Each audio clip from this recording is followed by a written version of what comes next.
this dress is not just about dress. It gives you an insight into how societies work, how history evolves, and how trade influence each other.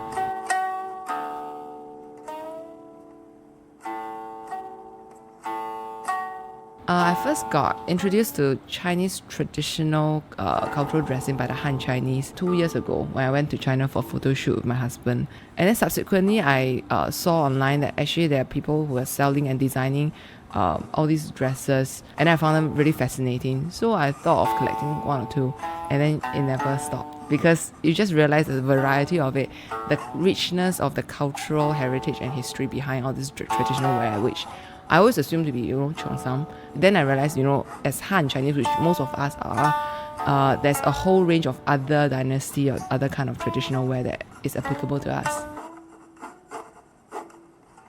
I have about 30 complete sets or so from different dynasties. So from Wei Jing, which is like around 300 AD, all the way till like around Ming, Qing era.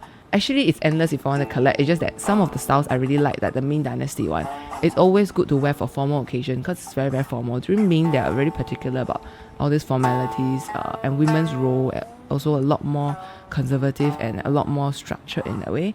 Whereas Tang is actually a lot more casual. It's more open during the Tang Dynasty.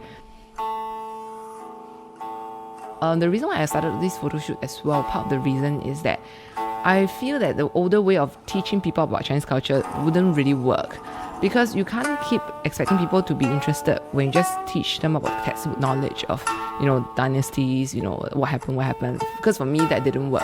We are all very visual people, especially in this century where people are using Instagram, Facebook all the time. We're just looking at photos. So how to actually capture people's interest is actually through very visual stuff. And that's how all my friends are more interested in what I'm wearing and the history behind it. It's only when you engage in on the first level of interest, then you can, sort of give them a bit of trivia for all these things about small elements like, oh, do you know this accessory was only unique to this era and all this.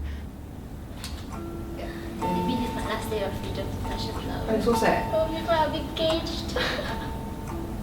It's hard for Hanfu to be accepted in today's context because we always associate it with drama.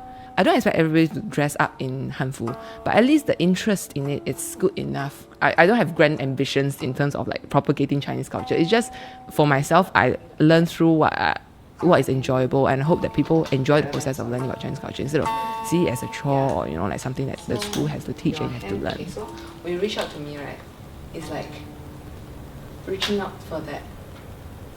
Yeah, so it's above your